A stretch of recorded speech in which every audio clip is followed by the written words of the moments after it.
강의를 하러 전국에 있는 여러 성당을 돌다 보면 공통적인 그림들이 눈에 띄곤 합니다. 여러 가지가 있죠. 성당에 가면 볼 수 있는 그림들, 성화라고 하죠. 어떤 것이 있을까요? 자비의 예수님도 있을 테고, 여러분들이 성당에 가서 보는 그림들, 뭐가 있어요? 성당에 가면, 문에 들어가면 계단에 붙어 있거나 성전 안에 있거나 그림들이 있죠? 어떤 그림들 보셨어요? 포도송이를 든 성모자? 네네. 그리고 매듭을 푸시는 성모님? 그리고 성체를 들고 계신 그리스도? 또 액체 호모 보라 이 사람을 예수님께서 가시관 쓰고 계신 그런 그림들도 있죠. 저는 가장 많이 본 그림이 돌아온 탕자 그림이에요.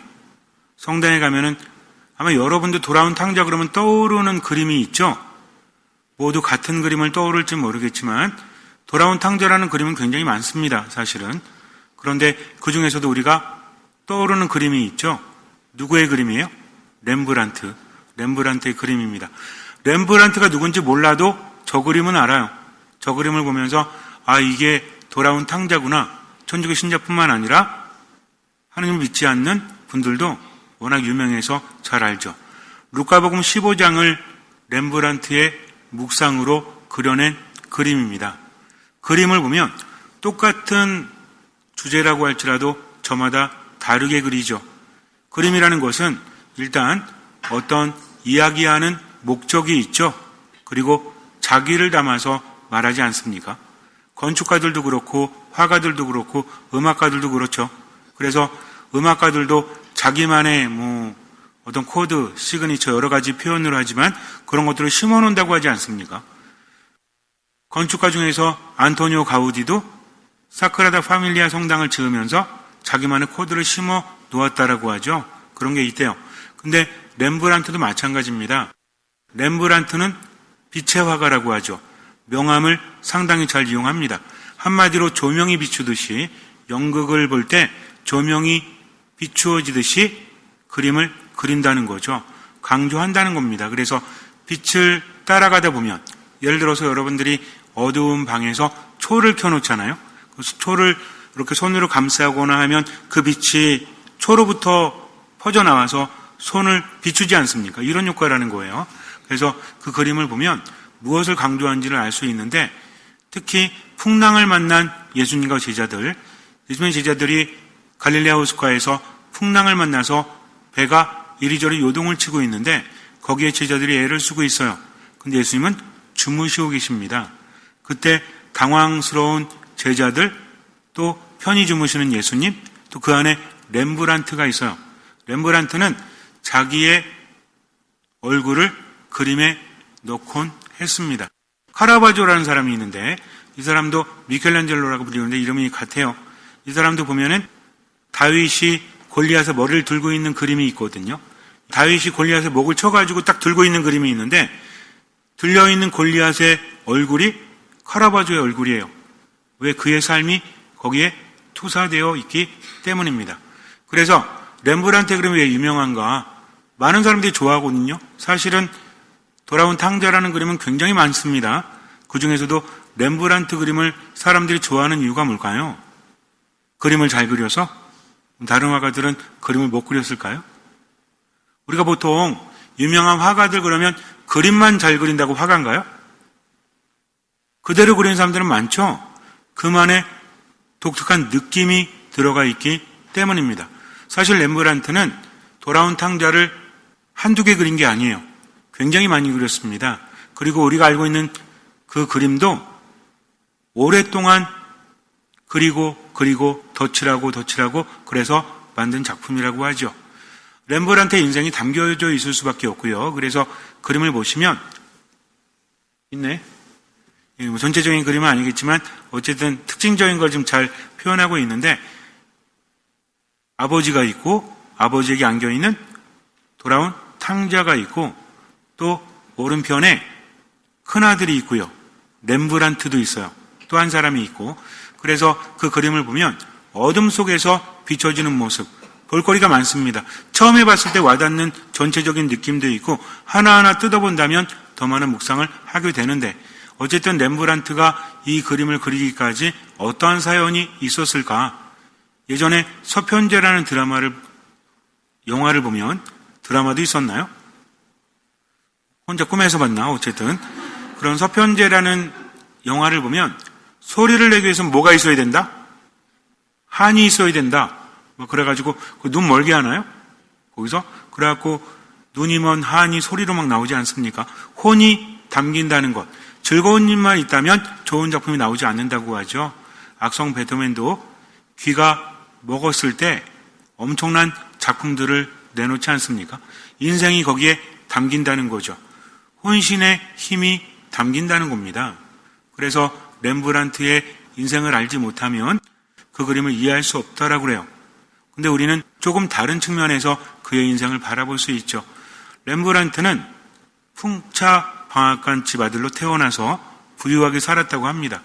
그리고 워낙 천재적인 재능을 가지고 있어가지고 젊을 때부터 이름을 날렸다는 거죠. 보통 화가들을 보면 고생하다가 죽고 나서 유명해지는 경우도 있죠. 대표적인 화가가 누구죠? 반 고흐잖아요. 그래서 반 고흐가 어떻게 했대요? 밥값을 낼 돈이 없어가지고 그림 그려가지고 밥값 주고 막 그랬다고 하죠. 근데 밥값 주인이 뭐라고 그랬어? 이딴 걸 줘. 나중에 대박 났죠. 정말 대박 났습니다. 워낙 유명해졌기 때문에. 그런데 피카소 같은 경우에는 이미 살아있을 때도 많은 부를 누렸죠. 피카소 얘기하면 또 끝이 없는데 어쨌든. 그래서 렘브란트도 젊을 때 돈도 많고 이름도 날리고 계속 벌리고 게다가 결혼도 잘했어. 결혼한 여인이 엄청나게 큰 부잣집의 딸이었습니다.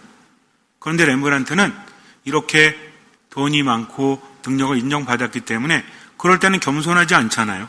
방탕한 삶을 합니다. 사치스러운 삶을 살았죠. 그러다가 완전히 망해버려요. 하나의 스캔들에 휘말려서 재산을 홀딱 잃어버립니다. 음악가 중에도 있었죠.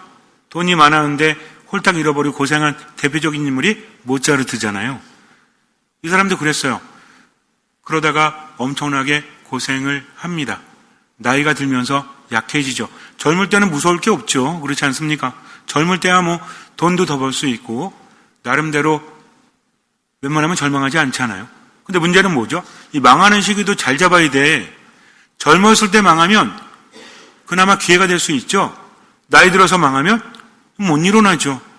그렇다고 해서 기회가 없다는 게 아니라 마음이 무너지기가 쉽잖아요. 그렇지 않습니까? 나이가 든다는 것은 참으로 위험한 겁니다. 참으로 어려운 겁니다. 물론 나쁜 것만 있는 거 아니지만 이 타격이 커. 젊을 때는 그냥 일어나면 되죠. 몸도 건강하니까. 나이가 들면 어때요? 타격이 한번 오면 이게 쉽지가 않잖아요. 실제로 저도 나이가 들면서 이제 밤새는 걸 너무 힘들어요, 이제. 예전에는 한 3일 새도 끄떡이 없었던 것 같아요, 지금 생각하면. 그때는 아니었을지 모르겠지만. 근데 나이가 20대, 30대, 40대, 50대 이렇게 하면 어때요? 이제는 너무 힘들어 죽겠지, 그냥. 눈도 침침하고 몸도 힘들고. 마음의 타격도 마찬가지입니다. 큰 충격을 받으면 일어나기가 쉽지가 않다는 거죠.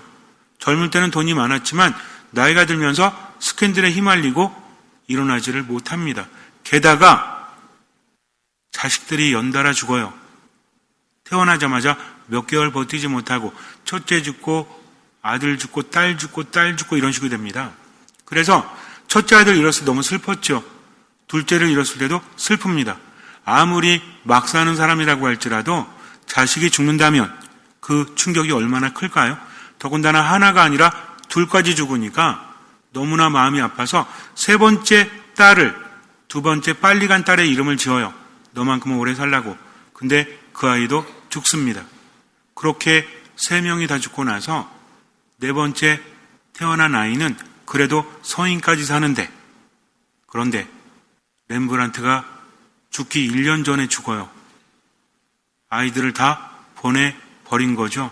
이것뿐만이 아닙니다. 자식들이 죽은 것도 버틸 수 없는데 부인마저 죽어버려요. 보통 그러잖아요. 부인이 죽으면 남자들은 무너진다고. 그런 얘기 들어보셨어요? 저만 들었나? 어쨌든 그런 거 있잖아요. 상대적으로 그러니까 뭐 남자가 죽으면 그래도 여자분들은 어느 정도 잘 버티시는 것 같아. 아닐 수도 있습니다. 근데 보통 부인이 떠나면 남자는 거의 망가져요. 그런 거 많이 봅니다. 어쨌든 완전히 무너지고 마는 거죠. 남자들이 강한 것 같아도 더 약한 부분도 있지 않습니까? 근데 자식들 죽었죠. 하나 남았지만 또 부인 죽었죠. 어떨까요? 완전히 무너지고 말죠. 나이가 중요한 게 아닙니다. 제가 여러분에게 나이가 들면 비참해진다, 나이가 들면 서럽다 이런 얘기한 거는 그냥 하나 깔아놓은 거야. 만약에 그분을 모른다면 나이가 드는 건 비참한 겁니다. 그러나 누구를 알면? 임영웅을 알면? 누구를 알면? 하느님을 알면 젊은이나 청년들도 지치고 비틀거리기 마련입니다. 그러나 어떤 사람은 하느님께 바라는 사람은 지칠 줄도 피곤한 줄도 모르죠. 왜? 하느님께서 함께 하시기 때문입니다. 우리가 그런 생각을 해요. 젊다는 게 뭘까? 나이가 든다는 게 뭘까? 7살짜리도 7번 지나면 49살이야. 이 7년이라는 게 길어요, 짧아요? 길어요, 짧아요? 젊은 사람들도 길죠. 나이 많은 사람들 7년은? 여러분 생각해 보세요. 15년 전 기억도 어제 같은데 그런 거 있잖아요. 그죠? 나이가 들면 들수록 시간이 왜 빠른지 아세요? 인생을 오래 살다 보니까 별다를 게 없어. 기대할 것도 없고 앞으로 변할 것도 없고. 근데 10대, 20대는 몸이 변하잖아요. 애가 청년이 되고 청년이 어른이 되고 이게 변화가 있으니까 시간이 긴 것처럼 느껴지지만 나이 들면 어때? 나이가 들면 10년 전이나 20년 전이나 10년 후나 그게 그거지 라는 생각이 들면 시간이 빠르게 흐를 수밖에 없다라고 합니다. 그래서 젊은 사람 부러워할 필요 없습니다. 나도 그때가 있었고 지금을 사는 것처럼 그 젊은 사람도 언젠가는 내 나이가 될 거니까. 중요한 건 뭐예요? 지금 내가 하느님 안에서 생기 넘치게 살아가는 거죠. 근데 인생이 만만치 않잖아요. 그렇게 살려고 하지만 한 번 무너지고 두 번 무너지고 연속적으로 무너진다는 건 누적된다는 거죠. 어느 날 굉장히 화가 납니다. 어느 날 굉장히 우울합니다. 옆에서 그래요. 아니 요까지 일 갖고 그래. 요까지 일 때문이 아닙니다. 여태까지 버티다가 쓰러져 버리고 마는 거예요. 권투 선수들이 그런 말 하죠. 누적되면 계속 맞잖아요. 잽 이렇게 계속 맞으면 나중에 조그만 거 하나 맞고 넘어지면 못 일어난대요. 그럼 우리는 그러죠. 저거 맞고 왜 저래? 왜? 누적되었기 때문이죠. 내가 지금 화가 나는 건 지금 일 때문이 아닙니다. 여태까지 참고 또 참다가 넘어선 거예요. 이제 버티지 못하는 겁니다. 우울도 마찬가지예요. 여태까지 상실되어지고 견디다가 무너져 버리니까 일어날 수 없는 거죠. 문제는 뭐냐면 상대방만 이해 못하는 게 아니라 나도 이해가 안 돼. 내가 이렇게 약했었나? 더 화가 납니다. 내가 이것뿐이 안 된다고? 이런 거에 화낸다고? 이런 거에 우울해한다고? 그러니까 더 무너지고 만다는 거죠. 렘브란트도 그랬어요. 아무리 재능이 있으면 뭐예요? 망하고 또 망하고 회복되지 않고 그런 여파 때문에 자신감을 잃어갑니다. 이제 생각해요. 도대체 인간은 어떻게 하면 편안할 수 있을까? 돈도 필요 없고 다 필요 없구나. 아무 의미 없구나. 라고 하면서 하느님을 바라보게 됩니다. 그래서 그리고 또 그려요. 저 작품이 나올 때까지 굉장히 많은 작품을 그렸고 저 작품도 굉장히 많이 덧칠을 했다고 합니다. 완성된 작품을 우리가 보는 거죠. 한 폭의 그림이지만 단번에 그릴 수 없다는 것을 알아요. 뭘 보면 아냐면 일단 빛이 아버지에게서 시작이 돼서 아들에게 비추어집니다. 아들은 머리를 깎고 있죠. 당시에 죄수의 모습이기도 하고요. 또 아들의 얼굴을 보면 아버지 품에 안겨 있는데 태아의 얼굴을 하고 있어요. 가장 행복하고 가장 편안했던 게 엄마의 품 안이다 라는 것을 나타내고 있다는 거죠. 왜냐하면 아버지께 돌아왔기 때문입니다. 아버지의 유산을 받아서 멀리 떠났죠. 얘기는 아시죠? 루카복음 15장의 내용. 돌아온 탕자가 주인공이 아닙니다. 기다리던 아버지가 주인공인데 아버지에게 유산을 청하죠. 근데 아버지에게는 아들이 둘이 있었습니다. 유산은 죽은 다음에 물려주는 건데 살아있을 때 와서 달라고 합니다. 그래도 아버지는 줘요. 여기서 특이한 건 아버지예요. 참 대단한 아버지지 않습니까? 아버지이기 때문에, 예전에 그런 말씀 드렸지만 남자이기 때문에 여자라는 이유로, 이런 거 노래 들어보셨죠? 남자라는 이유로인가? 제가 좀 틀렸나요? 남자이기 때문에 여자라는 이유로입니까? 아니면 남자라는 이유로 여자이기 때문입니까? 아니, 이 두 노래가 다른 노래야. 남자이기 때문에? 남자라는 이유로? 또 여자는요? 여자이기 때문에?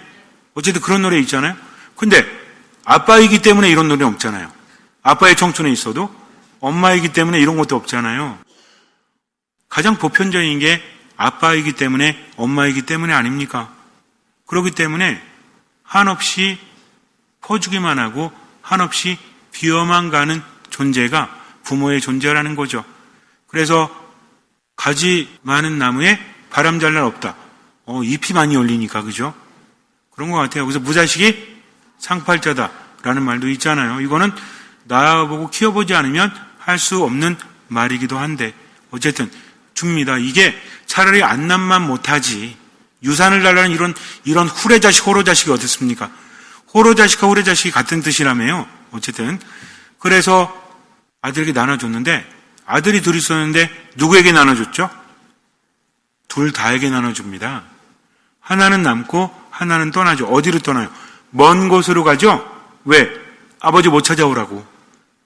근데 문제는 모든 재산을 탕진합니다. 거지가 됐죠? 게다가 기근까지 들었어요. 무슨 일을 할 수 있겠습니까, 이 사람이? 무슨 노동을 해봤겠어? 돈만 잔뜩 썼는데? 그러니까 돼지치는 일 하다가 어쩔 수 없이 아버지를 떠올리죠? 그때야 정신 차렸다라고 루카복음사가 말하고 있죠. 이제 정신 차립니다. 이 무슨 정신일까요? 내가 잘못했다? 물론 그것도 있죠. 이러다가 내가 죽겠구나. 누구에게 돌아가야 산다? 아버지에게 돌아가야 산다라고 합니다. 근데 벼룩이도 낯짝이 있죠. 아들로서 돌아갈 수 없죠. 왜 그런지 아세요? 유산을 받았잖아요. 유산을 달라는 것도 말도 안 되지만 유산을 탕진한 상태에서 돌아간다는 것도 아버지를 뵐 면목이 없죠. 그래서 작전을 짜죠. 뭐라고 짭니까? 제가 하늘과 아버지께 죄를 지었습니다. 아들이라고 불릴 자격이 없습니다. 그러니 저를 종으로라도 써주십시오. 라고 하지만 왜 그런 마음을 먹었을까요? 아버지 사랑이 너무나 커서 어느 날 문득 잎새에 있는 바람에도 괴로워하다가 내가 너무했구나, 불효자식이구나, 이거예요? 굶어 죽게 생겼으니까 아버지가 떠오르면서 자신의 잘못과 함께 떠오르는 거죠. 결국 뭐야? 가자는 거죠. 왜? 굶어 죽기 싫어서 가는 겁니다. 근데 죽도록 고생을 했겠죠. 얼마나 힘들었을까요? 원래 자식이 그래. 부모한테 자기가 뭔 짓을 한 줄도 모르고 야속한 것만 알지 자기 고생한 것만 알고, 그러니까 부모한테 따지잖아요. 좀 빨리 좀 주세요. 어차피 돌아가시면 줄 거잖아요. 그리고 왜 나한테 이만큼 주고 왜 형한테 이만큼 주세요? 자기도 섭섭하죠. 부모 마음은요. 자식들 얘기 들어보면 뭐랬는지 아세요? 아니, 아버지는 맨날 형 편이래. 그리고 아버지는 맨날 동생 편이래. 얘기 들어보면 도대체 아버지는 누구 편이죠? 숨겨둔 아들, 딸이 있나? 자식들은 섭섭한 것만 생각합니다. 부모의 마음을 헤아리지도 않고. 헤아린다고 해. 그건 헤아리는 거 아니에요. 그러니까 뭐라 그래요? 부모님이? 니도 자식 낳아봐. 그때서야 알게 되는 거죠. 이게 어쨌든 자식은 그래요. 그래서 아버지에게 돌아왔죠. 어쨌든 돌아왔습니다. 이게 회개예요. 회개는 거창한 게 아닙니다. 내가 이러다 죽겠다. 그러니 하느님 안에 머물러야지. 우울해 죽겠다. 화가 나 죽겠다. 힘들어 죽겠다. 그러니 하느님 안에 머물러야지 하면서 돌아가는 게 회개다. 그런데 하느님께서는 그대로 받아주시죠. 이거 엄청난 겁니다. 유산을 받았다면 더 이상 보살펴줄 필요가 없어요. 근데 아버지는 받아줍니다. 법을 뛰어넘은 거죠. 렘브란트는 묵상을 했어요. 내가 돌아갈 수 있는 데가 어디가 있을까? 우리가 되니까 그나마 렘브란트는 대단한 화가고 이렇게 높이 추켜 세워주지만 그 당시 사람들은 연관을 맺고 있는 사람들입니다. 질리기도 했겠죠. 그러니 더 이상 손 벌릴 데도 없어. 더 이상 의탁할 데도 없죠. 마음을 둘 데도 없는 겁니다. 그래서 하나님 생각하면서 이것을 화폭에 담고 있다는 거죠. 자식을 잃은 슬픔, 자식이 돌아왔으면 좋겠다. 그러면서도 본인도 하나님의 자식이잖아요. 내가 이렇게 피곤한 인생을 살았는데 아버지 품 안에서 편히 쉴 수 있을까? 그래서 돌아온 아들은 태아처럼 편안하게 저런 표정을 짓고 있어요. 아버지에게 딱 붙어 있죠? 저 그림 보면서 제가 정말 놀라는 게 뭔지 아세요? 아버지가 안고 있는데 아들이 아버지한테 완전히 포감겨 그림 안에 포함이 되어 있다니까요. 그러면서도 이 아버지의 얼굴을 보잖아요. 그러면 눈이 거의 멀었어요. 왜? 하도 울어서. 아들 걱정에 하도 울어서. 눈을 보면 이건 완전히 나이 든 노인인데 약해 빠진 노인네죠. 그러나 손을 보세요. 손을 보면 한 손은 남자 손이요, 한 손은 여자 손인데 남자 손은 굉장히 강인합니다. 이건 노인의 손이 아니야. 즉 아버지가 아들을 단단히 붙들고 있는 거죠. 이제는 내가 너를 지켜줄게. 너를 안아줄게. 아들은 잘한 게 아무것도 없는데 그럼에도 불구하고 꽉 붙들고 있는 겁니다. 이제는 놓치지 않을 거다. 그런데 또 한 손은 엄마의 손이에요. 즉 아들은 어쨌든지 상처받은 겁니다. 이거는 아버지만이 생각할 수 있고 어머니만이 생각할 수 있는 거죠. 일반 인간관계는 뭔지 아세요? 네가 뭘 잘했어? 너도 나한테 상처 줬잖아. 이겁니다. 근데 아빠 엄마는요, 내가 받은 상처보다 내 자식이 받은 상처가 더 큰 거야. 유산을 받아서 떠났든 어찌됐든 얼마나 고생이 많았을까? 이겁니다. 그렇기 때문에 위로해 주는 거죠. 돌아온 탕자는 신발 하나를 완전히 벗고 있어요. 신발이 완전히 누더기가 됐습니다. 옷도 마찬가지예요. 얼마나 고생을 했을까요? 그런데 한쪽 신발은 신고 있죠. 뒤꿈치가 다 떨어져 나가 있습니다. 그래도 아버지 찾아서 온 거죠. 이 아들을 보면 한 가지 특징적인 게 있어요. 뭐냐면 옆에 칼을 차고 있습니다. 이거는 강도를 만났을 때 쓰는 게 아니라 신분을 보증해주는 징표예요. 딴 거는 다 잃었지만 이거만큼은 내가 잃지 않았습니다. 저는 아버지의 아들이라 불릴 자격이 없지만 그래도 저는 가문의 표징을 여태까지 지키고 있는 겁니다. 요거 하나 잘했다는 거죠. 그렇기 때문에 아버지께 돌아올 수 있었던 거예요. 그나마 아버지 앞에서 이것만큼은 제가 잃지 않았습니다 하는 거죠. 아버지를 보세요. 한 손은 아버지의 손, 한 손은 어머니의 손인데 아들을 꼭 붙들고 있는데 아들이 딱 붙어 있는데 아프지가 않아요. 손을 펴고 있습니다. 움켜잡으면 아프죠. 힘이 확 들어가니까 아버지는 전체적으로 아들을 안고 있다는 거죠. 아들은 아버지께 돌아왔기 때문에 이제는 고생하지 않아도 돼요. 이제는 살았습니다. 이것이 바로 회개라는 거죠. 아들이 돌아올 수 있었던 이유는 뭐죠? 먼 길을 걸어올 수 있는 능력이 있었기 때문에, 본인이 이제 정신 차렸기 때문에, 정신 차리고 돌아온다고 할지라도 받아주지 않으면 돌아올 수 없는 겁니다. 즉 아들이 돌아올 수 있었던 결정적인 이유는 아버지가 기다리고 있었기 때문이다. 학수고대했기 때문이다. 잃었던 내 아들을 되찾았다. 심지어 뭐라고 하죠? 죽었던 내 아들이 살아 돌아왔다 하면서 잔치를 벌이고 있다는 거죠. 근데 이야기는 끝나지 않습니다. 작은 아들은 돌아왔어요. 문제는 누구야? 큰 아들이야. 들에 나가서 일하다 왔더니 잔치를 벌이고 노래를 부르고 있네. 와서 그러죠. 야, 뭔 일이야? 종이 말합니다. 동생이 살아 돌아왔다고 주인님께서 잔치를 벌이셨습니다. 그때 큰아들은 심통이 나죠. 왜? 뭐야? 모든 재산을 방탕하게 노느냐? 탕진하고 돌아온 저 자식이 뭐가 이쁘다고? 아버지는 좋아하고 있는 거야? 하면서 들어가질 않죠. 렘브란트는 물론 한 폭의 그림에 다 담고 있지만 형은 못마땅하게 아버지와 동생을 쳐다보고 있습니다. 여기도 렘브란트의 묵상이 들어갔겠죠. 어쨌든지 간에 이 아들이 뭐라고 합니까? 생각해 보세요. 누가복음 15장에서 아버지는요, 둘째만 잘못 키운 게 아니야. 첫째도 잘못 키웠어요. 왜? 아버지가 가산을 둘에게 다 나눠줬죠? 작은 아들에만 준 거 아닙니다. 큰 아들에게도 줬죠? 근데 큰 아들은 어땠어요? 내가 종처럼 일했는데 아버지가 와서 달래주잖아요. 너 왜 여기서 이러고 있니? 그랬더니 뭐라 그래요? 아버지, 저 종처럼 일했거든요? 근데 저는 친구들하고 놀라고 새끼 염소 한 마리 안 잡아주더니, 아니, 저놈의 자식이 돌아오니까 그렇게 방탕하게 살다가 재산 다 날리고 이제 돌아오니까 살진 송아지를 잡아주십니까? 라고 말합니다. 뭐가 잘못되었을까요? 종처럼 일했다고요? 종한테 재산을 남겨주나요? 이게 자식이라니까. 아버지는 가산도 넘겨줬잖아요. 근데 아들은 어떤 생각하고 있는 거야? 자기가 종처럼 일했대요. 종처럼 일한 게 아니잖아요. 아들로 일했잖아요. 재산을 받았잖아요.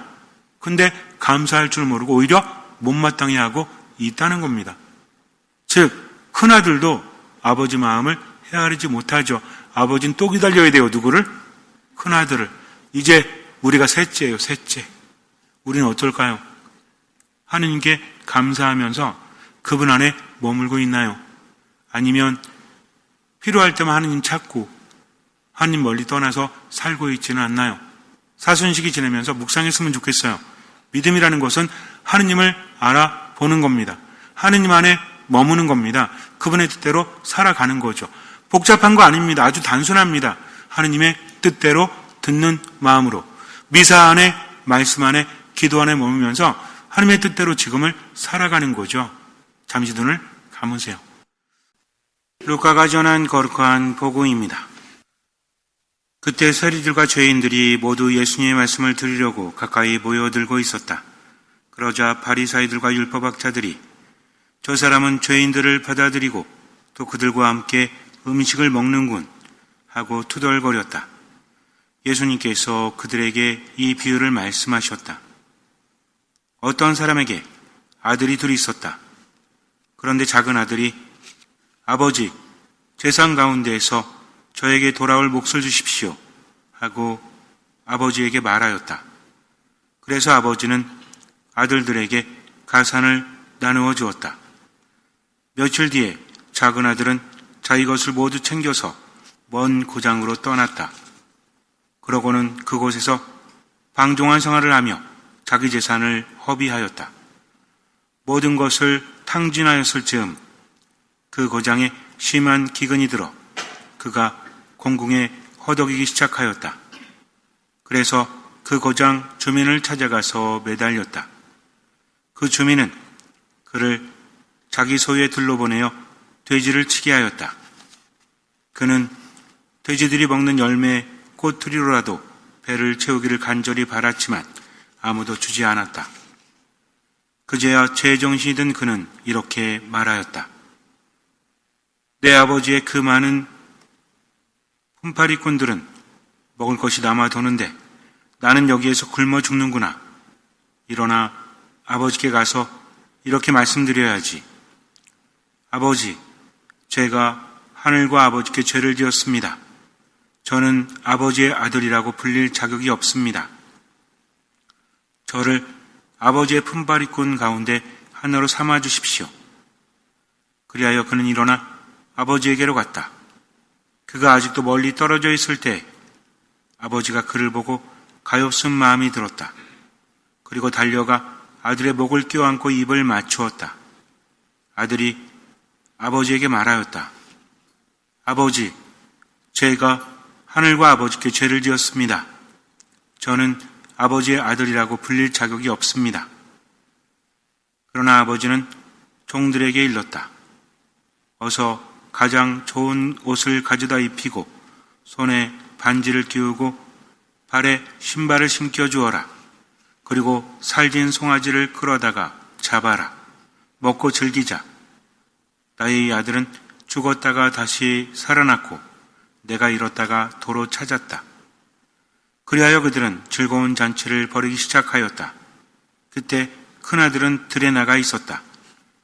그가 집에 가까이 이르러 노래하며 춤추는 소리를 들었다. 그래서 하인 하나를 불러 무슨 일이냐고 묻자 하인이 그에게 말하였다. 아우님이 오셨습니다. 아우님이 몸성이 돌아오셨다고 하여 아버님이 살진 송아지를 잡으셨습니다. 큰아들은 화가 나서 들어가려고도 하지 않았다. 그래서 아버지가 나와 그를 타이르자 그가 아버지에게 대답하였다. 보십시오. 저는 여러 해 동안 종처럼 아버지를 섬기며 아버지의 명을 한 번도 어기지 않았습니다. 이러한 저에게 아버지는 친구들과 즐기라고 염소 한 마리 주신 적이 없습니다. 그런데 창녀들과 어울려 아버지의 가산을 들어먹은 저 아들이 오니까 살진 송아지를 잡아주시는군요. 그러자 아버지가 그에게 일렀다. 얘야, 너는 늘 나와 함께 있고 내 것이 다 내 것이다. 너의 저 아우는 죽었다가 다시 살아났고 내가 잃었다가 되찾았다. 그러니 즐기고 기뻐해야 한다. 하나님의 뜻이 뭔지를 알아야 되겠죠. 그분의 뜻은 무엇입니까? 이웃을 사랑해라, 원수를 사랑해라, 자선을 베풀어라. 물론 그 말씀도 맞죠. 그분의 말씀은 또 있죠. 기뻐해라, 즐거워해라, 내 안에 머물러라. 내일 걱정은 내일에 하도록 맡겨라. 두려워하지 마라. 나다. 내가 함께 하겠다. 이겁니다. 하느님 믿고 지금을 살아가세요. 삶이 우울하고 화가 나고 자신감 없어도 하느님 바라보고 지금만 살아가세요. 힘내서 살아가세요. 젊은이도 청년들도 지치거나 비틀거리게 마련이죠. 그러나 하느님께 마음을 두는 자는 지치지 않습니다. 넘어졌다가도 하느님의 힘으로 일어나는 거죠. 그러니 하느님 믿고 지금 슬퍼하지 말고 우울해하지 말고 분노하지 말고 기뻐하면서 힘차게 할 수 있는 만큼 보이는 만큼만 살아가세요. 나머지는 맡기세요. 하지만 미사 말씀 기도 안에 온전히 듣는 마음으로 머무셔야 합니다.